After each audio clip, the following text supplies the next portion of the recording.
아멘. 피곤하신 줄 압니다.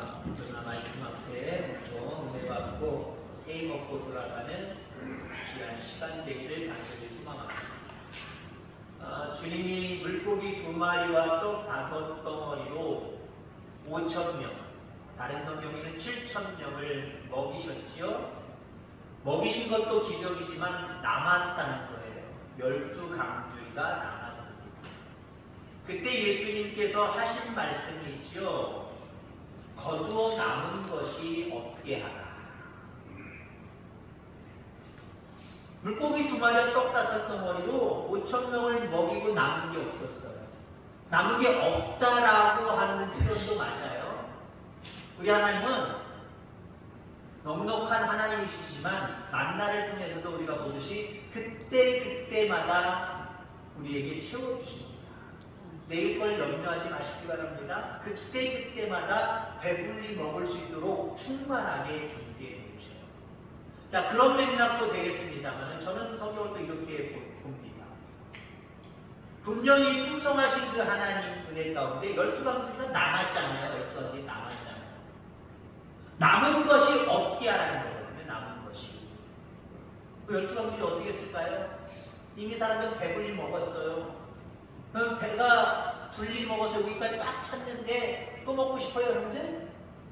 못 먹을 거예요. 억지로 생선 한 개, 억지로 빵 한 조각 먹을 수도 있겠지만 힘들 거예요. 제 생각에는요, 바리바리 싸주신 것 같아요. 제자들이 틀렸어요. 바리바리 싸주시고. 어찌됐든 간에 예수님은 그 오병이의 기적을 통해서 거두어서 남은 것 가지고 여기다 남겨두고 가지 말라는 거예요. 자, 그 다음에 신약에 와서 예수님의 모습을 바라보면 그런 말씀은 지금 제가 말씀드리는 그 말씀같이 똑같이는 말씀하진 않았지만 그런 맥락의 말씀과 그런 의도를 가지고 분명히 이 땅에 오셨어요. 죄인을 죄인으로 남겨두지 않기를 예수님은 원하셨어요. 예수님이 왜 오셨어요? 야, 저것들 하나님 배반하는, 거역하는, 말씀 거역하는 죄인들이잖아. 죽어 마땅해. 영원한 지옥과 마땅해. 저들이 지옥 가는데 내가 무슨 상관이야? 나 저 세상 안 갈래. 예수님이 이 세상에 아무것도 상관없었어요. 근데 예수님이 세상에 오셨어요. 오신 이유는 간단해요. 죄인을 죄인으로 남겨두지 않으려고 오신 거예요. 아멘. 한마디로 죄인을 예수 믿어 구원에 이르러 의인되게 만드시려고 이 땅에 오신 거예요. 살아생전에는 오병이어를 통해서 배불리 먹이시고 남기지 말아라 라고 말씀하셨고 또 영혼에 대해서도 그렇게 비슷하게 말씀하셨어요. 죄인을 죄인으로 남겨두지 말아라. 어떻게 하려는 거예요? 구원에 내려는 거예요. 예수 그리스도께로 데려나오려는 거예요. 여러분들 분명히 의인이고 분명히 하나님이 심판하실 때 영원한 생명의 나라에 감을 믿습니다. 아멘? 구원의 확신이죠? 근데 가만히 둘러보세요. 나야 그런 확신을 가지고 분명히 영원한 생명의 나라가지만 지옥에 갈 수밖에 없는 많은 영혼들이 있어요. 가면 거지. 몰라 나는. 우리 주님은 우리에게 이런 마음을 갖지 말라고 말씀하십니다. 죄인들을 봐라. 얼마나 불쌍하니? 죄인을 죄인으로 남겨두지 말고 주님께로 인도하여 구원받도록 해라 라고 말씀하시는 거예요. 오늘 찬송가 마지막 522장이지요. 웬일인가 내 형제여 주 안에 있다가 마귀만 따르다 재물만 취하다 죄악에 되어서 천벌을 받는다는 거예요. 지옥 간다는 거예요. 그게 사실이지만 그 사실 그대로구나. 그렇구나 라고 우리에게 생각하고 가만히 있으라고 말씀하시지 않아요. 사랑하는 내 동포여, 사랑하는 이 죄인들아, 주께로 나오라. 십자가에 못 박힌 주 너를 사랑하신다. 그 십자가 밑으로 모여라. 그렇게 그들을, 그 죄인들을 주님의 십자가 보혈 앞에 은혜 속으로 데리고 나오려는 거예요. 의인 만들려는 거예요. 오늘 본문의 요셉이 바로 그 모습을 우리에게 보여주고 있습니다. 형들이 야곱 아버지의 강요로 애굽의 곡식을 사러 오지. 야, 너희들 뭐 하는 거야? 굶어 죽을래? 가서 양식 좀 사와. 애굽에는 양식이 많대. 가뭄 속에서도 양식이 많대. 가서 양식을 좀 사와. 10명의 요셉의 형들이 애굽에 와서 곡식을 사러 온 겁니다. 요셉 앞에 왔어요. 요셉은 형들인 줄 알았습니다. 근데 오늘 본문에 보니까 형들은, 10명의 형들은 요셉인 줄 꿈에도 생각도 안 했고 요셉이라고 볼 수가 없었어요. 몰라봤습니다. 모르는 거예요. 그냥 애굽 사람이고 애굽의 훌륭한 사람이 뭐 총리겠지 뭐 그 정도로 생각을 한 겁니다. 자기들의 동생인지 전혀 몰랐어요. 요셉이 그들에게 물어봅니다. 너희가 어디서 왔느냐라고 질문을 하지요. 그때 형들이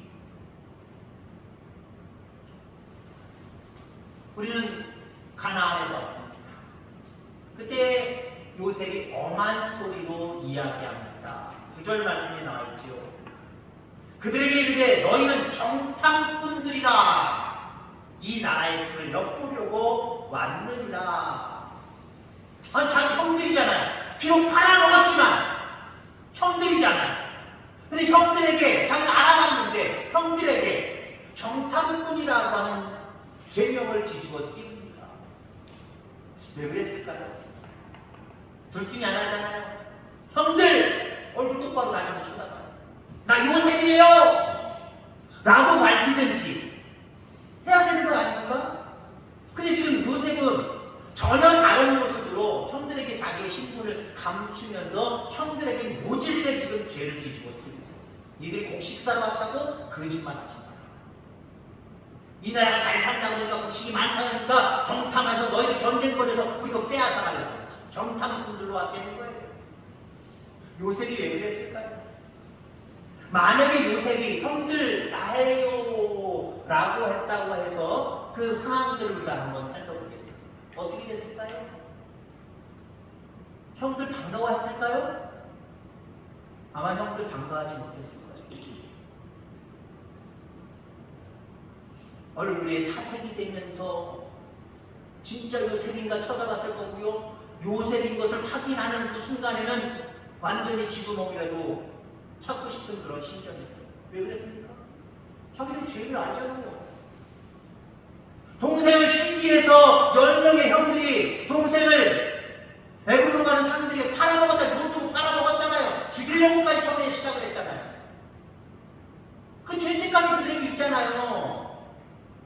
그러면 자기가 지금 자기들 앞에 그 애굽의 총리가 요셉이라는 것을 알았을 때 물론 지금 자체도 곡식을 사러 왔다고 그 총리 앞에 무릎을 꿇고 있었겠지만 아마 이 머리가 땅바닥에 닿을 정도로 통곡을 하면서 막 울었을 것 같아요. 총리시오, 요셉이라고 얘기도 못할 거예요. 애굽의 총리시오, 내가 잘못했습니다. 우리들이 잘못했습니다. 용서해 주옵소서. 진심에서 우러나오는 마음? 아니요. 지금 애굽의 총리가 된 그 엄청난 그 권력 앞에 자기들의 죄가 드러났고 그 죄로 인하여서 요셉이 자기의 목숨을 어떻게 할지도 모르는 상황입니다. 그런 상황이니까 이게 어떻게 살려면 싹싹 빌려야 되는 거 아니에요? 그들이 그것이 자기들의 진심 어린 마음이 아니어도 자기들이 그 상황에서 살려면 싹싹 빌 수밖에 없는 거예요. 싹싹 빌 수밖에 없는 거예요. 그래서 요셉이 가령 예를 들면 걱정하지 마세요. 형들 내가 용서해 줄게요. 아니면 조금 혼을 내더라도 조금만 혼을 내고 나중에 용서함을 받았다고 생각해보세요. 그러면 자기들 마음속에 있는 그 어떤 양심들이 깨어났을까요? 아마 용서함을 받아서 가나안 땅으로 갔든지 양식을 가지고 어디를 갔든지 갔으면 아마 그들은 한숨을 아유 죽을 뻔했다. 아유 큰일 날 뻔했다. 다시는 애굽으로 안 가야지. 반가운 동생일지 모르지만 다시는 애굽으로 안 갈 것 같아. 왜요? 갔다가 죽으니까. 갔다가 또 요셉의 마음이 어떻게 변해서 자기들을 어떻게 할지 모르니까 형제지만 그냥 헤어져 사는 게 더 나아. 그러면 그들이 요셉에게 싹싹 빌었다고 가정할 때 정말 마음에서 우러난 모습으로 싹싹 빌었을까요? 아니라는 거죠. 아니라는 거예요. 요셉이 형들을 알아보고 너들 정탐꾼이지! 라고 하면서 감옥에 가뒀어요. 3일 동안 감옥에 가뒀어요. 왜 그랬을까요? 형들의 양심을 깨우기 위해서 그랬어요. 형들은 양심이 완전히 무너진 사람입니다. 마비된 사람이에요. 어떻게 동생을, 물론 이복 동생이지만 동생을 어떻게 우물 거기다 빠뜨려서 죽이려고 합니까? 어떻게 그 동생을, 그 아버지가 사랑하는 그 동생을, 편애하는 동생을 어떻게 상인들에게 돈 주고 팔아먹습니까? 그리고 그 옷을 벗겨서 다 갈기갈기 찢어서 피를 묻히고 아버지 그보다 주셨는데요. 그 요셉 옷 아니에요? 어떻게 아버지에게, 늙은 아버지에게 아들들이 그럴 수 있습니까? 양심에 파인 맞은 사람들이잖아요. 양심이 전혀 없는 사람들이잖아요. 죄인 중에 정말 죄인이잖아요. 양심을 깨우는 데는요, 시간이 필요한 거예요. 내가 요셉이에요! 그럼 양심이 금방 깰까요, 걔네들이? 그 형들이요? 깨지 못할 거예요. 그냥 그 자리만 모면하려고 그냥 용서만 빌었을 것 같아요. 근데 요셉은 그걸 원하지 않았어요. 그들의 양심에 파인받은 그 모습을 진정으로 회개하고 정말 하나님이 원하시는 양심이 선한 자들로 의인으로 거듭나기를 원했던 겁니다. 그래서 3일 동안 감옥에 가뒀어요. 3일 동안 감옥에서 많은 것들을 생각했을 겁니다. 요셉은 감옥에 대해서 너무나도 잘 알고 있는 사람입니다. 왜? 자기가 죄의 누명을 쓰고 감옥에 갇혀 있었잖아요. 그 감옥이라는 것이 어떤 곳인지 알았어요. 그렇기 때문에 형들을 감옥에다가 가둔 거예요. 3일 동안 가둔 거예요. 3일 동안 여러분들 이 형들은 어떤 생각을 했을까요? 3일 만에 다시 꺼내줍니다. 꺼내주는데 형들이 자기들 가나안 말로 히브리어로 자기들의 이야기를 합니다. 그러니까 저 애굽의 총리가 못 듣는다 생각을 했던 거죠. 뭐라고 얘기를 합니까? 42장 13절 말씀해 보니까 우선 그들이 이르되 당신의 종 우리들은 12형제로서 가나안 땅 한 사람의 아들들이라 막내 아들은 오늘 아버지와 함께 있고 또 하나는 없어졌나요? 우선 첫 대화가 그 형들이 요셉한테 하는 말이, 애굽의 총리한테 하는 말이 요셉이 궁금했던 두 가지를 지금 얘기해 주고 있어요. 하나는 아버지가 살아계시고 자기가 사랑하는 자기 동생이 살아있다는 거예요. 반가운 소식을 들었어요. 또 두 번째 소식은 무엇입니까? 11번째 아이가 있는데, 요셉이잖아요. 애굽의 총리잖아요. 이 아이가 있는데 없어졌다는 거예요. 어떻게 되는지 잘 모르겠다는 거예요. 이것도 여러분들 양심이 없는 소리긴 합니다만은 그래도 조금 양심이 깨어서 조금씩 깨어있는 모습으로 지금 얘기하고 있는 거예요. 그 다음에 뭐라고 이야기를 하냐면은 42장 21절로 23절의 말씀을 보면은요, 오늘 본문 다음이에요. 그들이 서로 말하되 우리가 아우의 일로 말미암아 범죄하였도다. 그가 우리에게 애걸할 때 그 마음의 괴로움을 보고도 듣지 아니하였으므로 그 괴로움이 우리에게 임하도다. 지금 자기들이 정탐꾼으로 오해를 받아서 3일 동안 감옥에 갇히고 이런 지금 큰 어려움을 겪는 이유는 우리가 요셉한테 한 짓 때문에 그런 거야. 지금 형제들끼리 그렇게 얘기하고 있는 거예요. 깨우쳐가고 있죠? 무뎌진 양심, 파인맞은 양심이 지금 깨지고 있죠? 전에는 그런 생각 안 했습니다. 전에는 그런 생각 안 했었는데 지금 정탐꾼이라고 하는 누명을 쓰고 감옥에 갇혔다가 나오다 보니까 그들이 양심의 가책을 느끼기 시작합니다. 우리가 이렇게 고난당하는 것은 우리 형제 요셉을 그에게 나쁜 짓을 우리가 해서 지금 우리가 이렇게 어려움을 당하는 것이다. 이렇게 말하고 있죠. 22절에 보니까 르우벤이 그들에게 대답하여 이르되 내가 너희에게 그 아이에 대하여 죄를 짓지 말라고 하지 아니하였더냐? 그래도 너희가 듣지 아니하였느니라. 그러므로 그의 핏값을 치르게 되었도다. 제일 큰 형의 르우벤. 큰 형으로서 지금 내가 하지 말자 그랬지? 너희들이 결국 그래서 죽이려고 했고 결국 팔아먹어서 아마 죽었다고 생각을 했겠죠. 그 핏값을 우리가 치르고 있는 거다. 그 핏값을 우리가 치르고 있는 거다. 형제들을 다그치는 모습이고 나는 잘못 없어 니네들 잘못이다 라고 하는 죄의 누명을 쓰는 그런 모습 아니에요. 서로 지금 후회하고 있는 거예요. 죄에 대해서 자신들의 죄에 대해서 뉘우치고 있는 거예요. 23절 그들 사이에 통역을 세웠으므로 그들은 요셉이 듣는 줄을 알지 못하였다.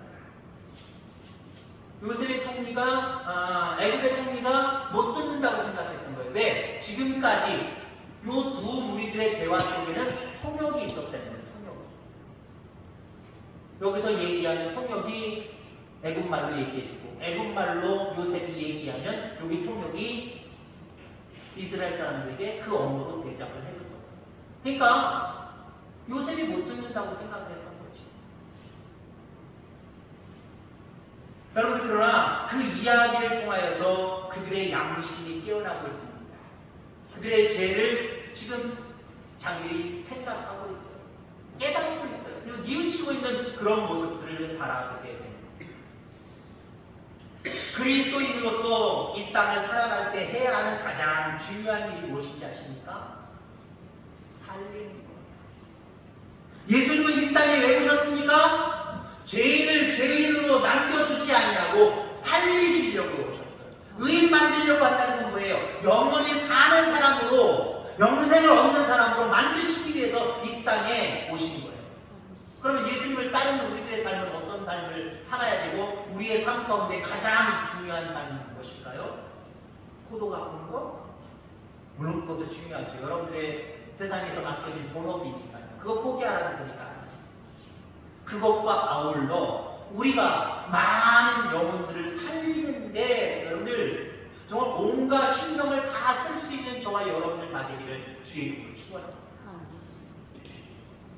우리 그리스도인들이 하나님을 기쁘시게 하기 위해서 마땅히 해야 될 일들은요, 영혼들을 살리는 거예요. 죄인을 죄인으로 남겨두지 아니하고 살리는 거예요. 살리는 거예요. 죄인을 회개시켜서 예수 믿게 하고 구원받게 하는 거예요. 그게 우리 그리스도인들의 사명이고 인간의 사명임을 기억하게 되기를 주의 이름으로 축원합니다. 진짜 사랑은 요셉의 형들과 같은 죄인에게 회복의 기회를 주는 거예요. 나중에 요셉이 자기가 요셉인 것을 밝힐 때 그때의 형들은 완전히 달라져 있는 모습입니다. 정말 마음속에 죄를 회개한 모습 가운데 요셉을 대하고 있지. 그 사이에 양심이 완전히 깨어나고 있다. 죄를 다 회개하고 온전한 모습으로 거듭난 모습입니다. 그들이 나중에 어떻게 됩니까? 그 형제들이 다 이스라엘의 민족의 12모체가 되는 족속, 12족속들로 근간을 이루고 있잖아요. 기초를 이루고 있잖아요.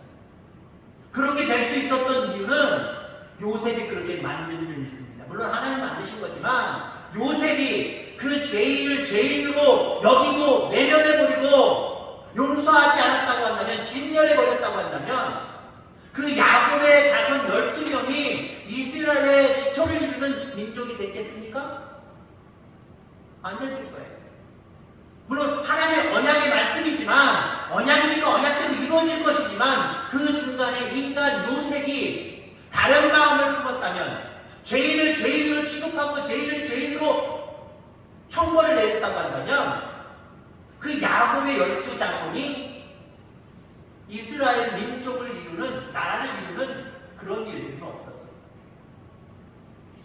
거기에는 요셉이 죄인들을 죄인으로 남겨두지 아니하고 나름대로 시간을 주고 깨닫고 회개할 수 있는 지혜를 주었기 때문에 그들이 온전해진 줄 기억하기를 주의 이름으로 축원합니다.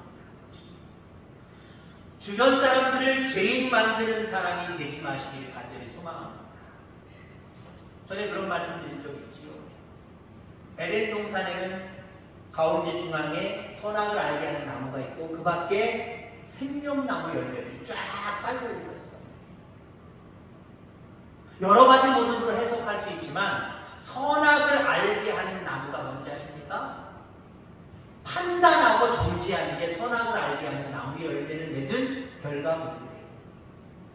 그리스도인들이지만 오늘 우리도 선악과를 따먹을 수 있어요. 선악과를 따먹은 사람들은 어떻게 합니까? 이것들 죄인이야! 용서받지 못할 죄인들이야. 지옥 갈 사람들이야. 취급하지 않죠. 사람들한테 같이 어울리는 필요 없어. 나는 의인이야. 의인답게 살래. 의인들과 함께 살래. 그런 어떤 잘못을 범할 수 있다니까요. 생명나무의 열매를 먹으시길 바랍니다. 생명나무의 열매를 먹고 나도 살 뿐만 아니라 죄인이었던 사람들을 남겨두지 않냐고, 죄인으로 남겨두지 않냐고, 그들도 살리는데 일조하는 그런 삶을 살아가야 돼요. 그런 삶을 누가 살 수 있습니까? 선악을 알게 하는 나무를 따먹는 사람들은 결국 그런 삶을 살 수 없어요. 생명나무의 열매, 하나님의 말씀을 늘 먹고 살아가는 사람들은요, 한 영혼이 얼마나 귀한 줄 알고 그 영혼을 구원하는 일에 온 신경과 열의를 가지게 되어 있습니다. 그런 저와 여러분들 다 되기를 주의 이름으로 축원합니다. 우리는 상대의 잘못을 극대하며 까발리는 방법으로 나는 저 사람들과 달라라고 하는 것을 어쩌면 자랑하려고 하는 사람들이 있을 줄 압니다. 저 사람들 왜 그런지 모르겠어. 나쁜 사람들이야. 나는 정말 저런 생각도 안 했는데, 저렇게 행동 안 했는데. 그 뭐예요? 저 사람들의 죄에 대해서 까발리고 막 누르면서 자기는 그런 사람들 같지 않다는 거죠. 여러분, 이게 뭔지 아십니까? 바리새인 영성이에요. 바리새인 영성. 우리는 바리새인 영성을 버려야 돼요.